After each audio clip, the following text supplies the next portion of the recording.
Zanele grew up in the busy streets of Maputo City, where dreams often faded before they even began. But she was different.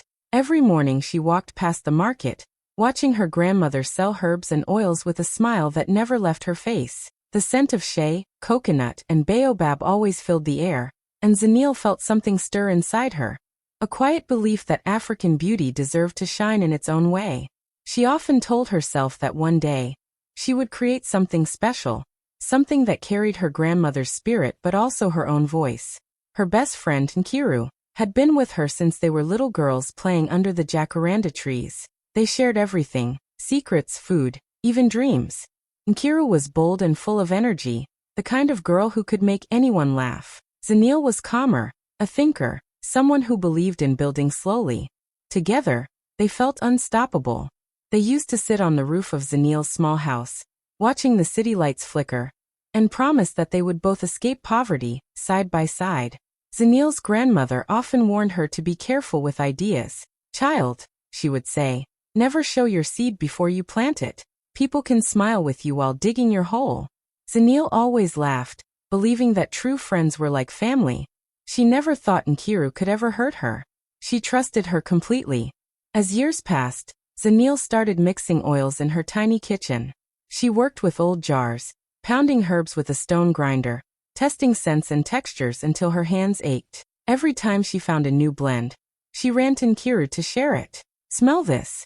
Feel this cream," she would say excitedly. Nkiru always praised her, calling her a genius.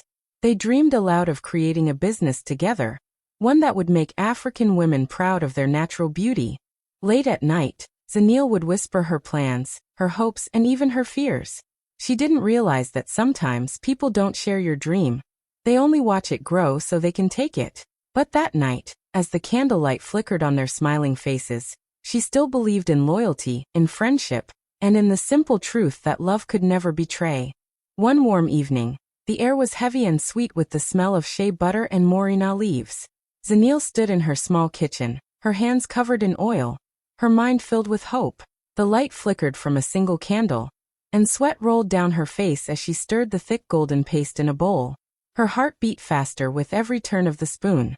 She looked at Nkiru and said softly, almost like she was sharing a secret, "What if we make this something big? What if these simple things our grandmothers used could reach the whole world?" Nkiru's eyes lit up like fire. She clapped her hands, smiling wide. "We'll call it Afri-Glow," she said proudly. The name sounded strong and full of promise. They both laughed, excited, almost dizzy with dreams. They pulled out old notebooks and began drawing rough sketches for bottles and labels. Zanele drew with focus, her lines careful and neat, while Nkiru scribbled fast, her mind racing ahead. They imagined stores filled with their products, women across Africa using their creams and oils, their faces glowing with pride. That night, the two friends talked about how they would share everything equally. Zanele would handle the mixing and formulas, Nkiru would take care of sales and design.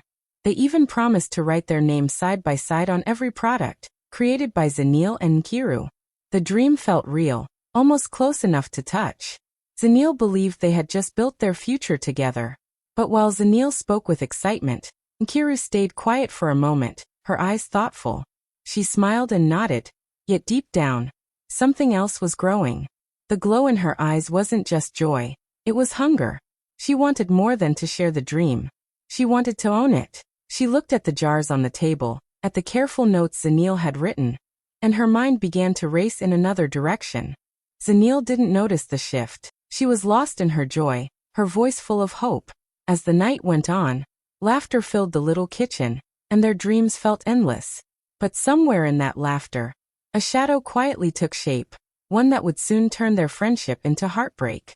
A week passed, and there was no sign of Nkiru. No calls, no messages, no visits.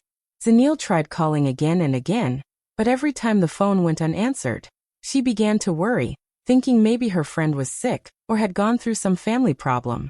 The silence felt heavy. Every evening she sat by her small window, staring at the road, waiting for Nkiru to appear with her usual bright smile. But days turned into nights, and Nkiru never came. Then one morning, as Zanele walked to the market, something caught her eye. A giant billboard stood in the middle of the city, shining under the sun. On it was Nkira's face, smiling, confident, dressed in gold and white. The words below hit Zanele like thunder. Introducing Afriglow, founded by Nkira Mbatha. For a moment, she couldn't breathe. Her basket fell from her hands, and the bottles inside rolled onto the ground. The name, the logo, even the color design, everything was hers. She stood frozen as people around her pointed at the billboard, talking about how inspiring Nkira's new company was. "She's so smart," one woman said. "So creative," another added. Zanele felt her heart break a little more with every word. Later that evening, she saw Nkira on television, giving an interview. Nkira smiled proudly and said, "This idea came to me one night while I was mixing oils in my kitchen." The same kitchen where Zanele had stood, dreaming, creating, trusting. Zanele's eyes filled with tears. She walked back home slowly, every step heavier than the last. Inside her small room, the old notebooks still lay open on the table, the same sketches that were now printed on Nkira's products. She touched the pages, her hands shaking, and whispered, "You took everything." But deep in her chest, sadness started turning into something else, quiet anger, strong and sharp. That night, Zanele sat alone in the dark, listening to the city outside. The world was praising her friend for an idea that wasn't hers. She felt pain, betrayal, and disbelief. Yet somewhere inside, a new fire began to burn.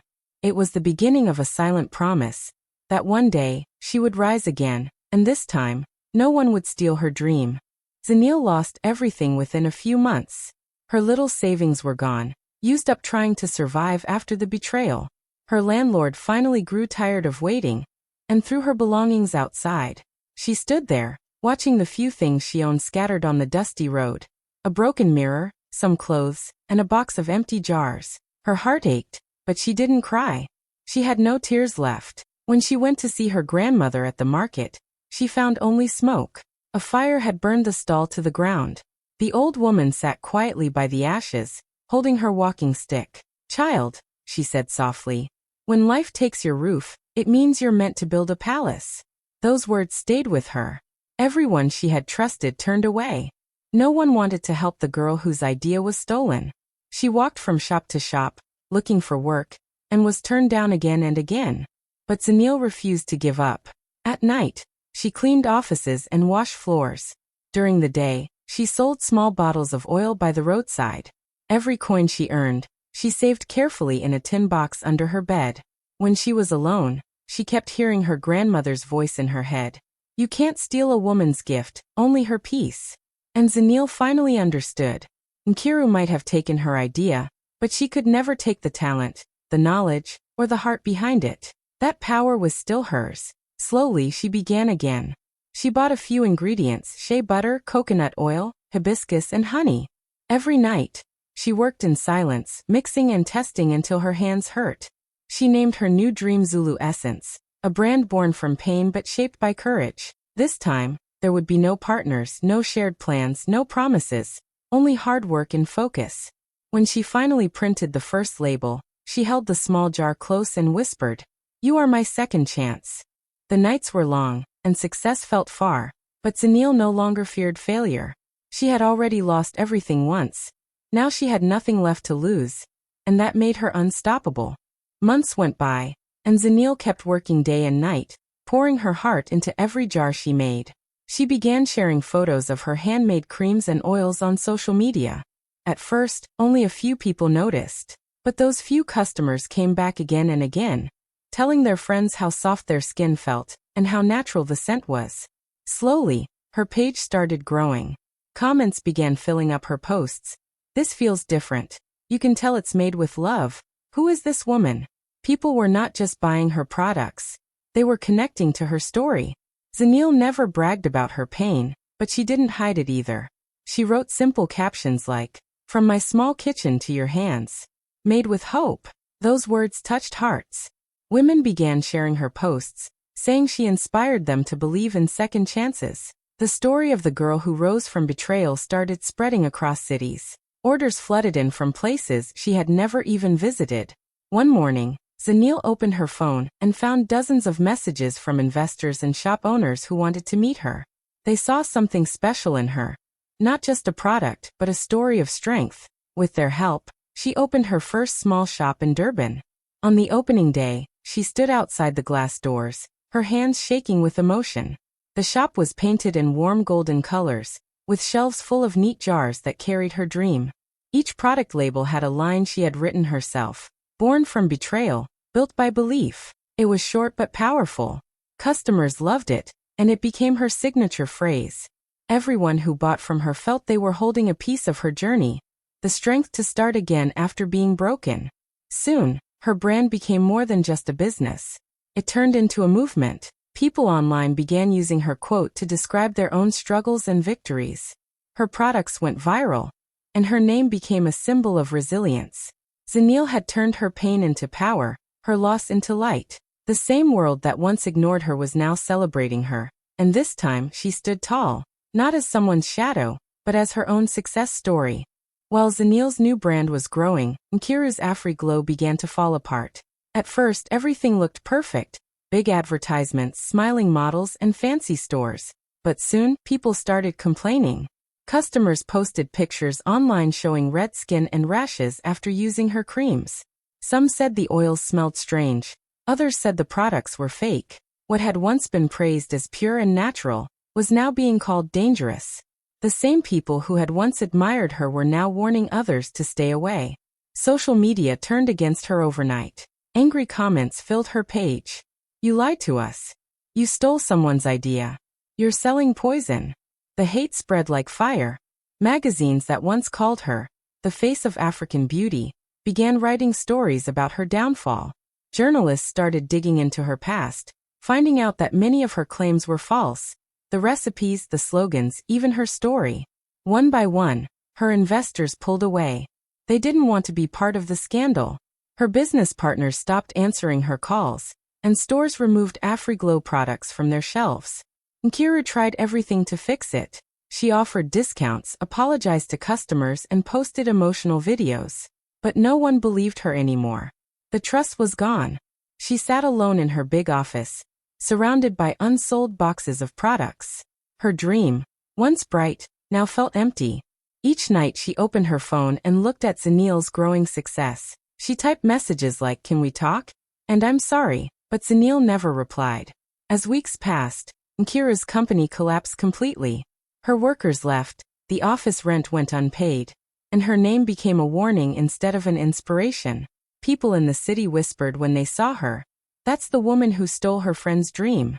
She walked past posters of Zanele's brand and felt the pain of what she had lost. Not just money but respect. For the first time, she understood what her greed had cost her. She had taken something that didn't belong to her, and now she was left with nothing.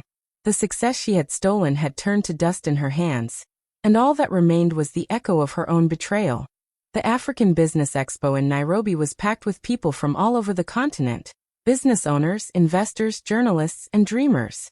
Bright banners filled the hall, and the air buzzed with excitement. In the center stood the Zulu Essence booth, decorated with warm golden colors and a simple sign that read, "Born from Betrayal, built by belief." People crowded around Zanele's table, eager to see the woman everyone had been talking about. Cameras flashed as she smiled and explained how her products were made from pure African ingredients.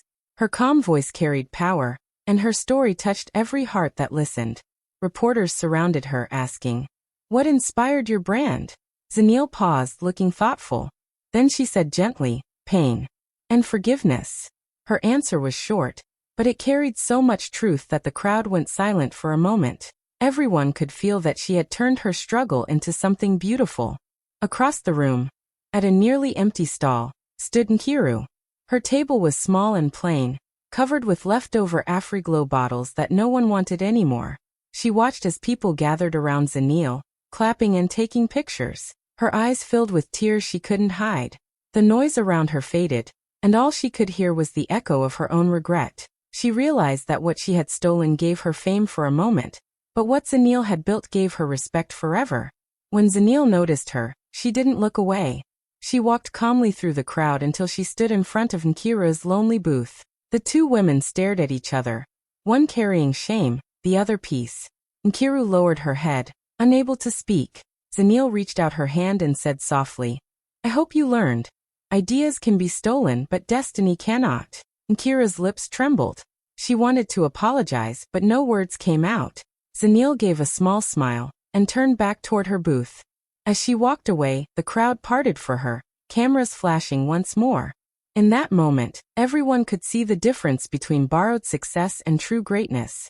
Kira stood still, realizing she had just faced the woman she once betrayed, and the lesson that would follow her forever.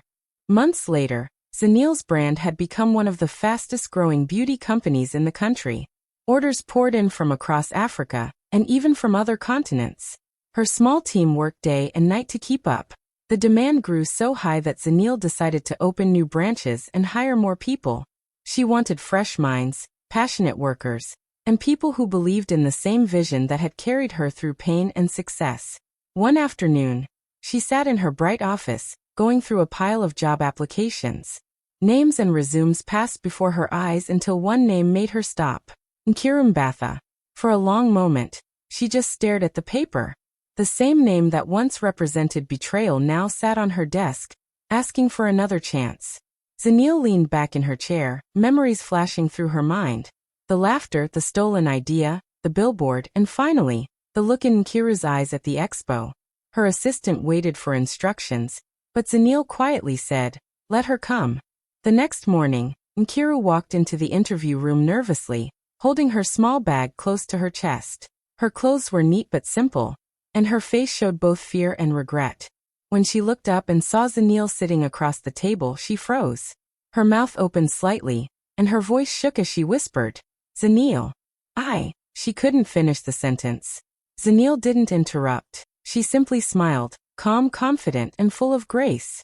"You once wanted to work for Afriglow," she said softly. "Now welcome to Zulu Essence." Tears filled Nkiru's eyes. She wasn't expecting kindness. She was ready for rejection.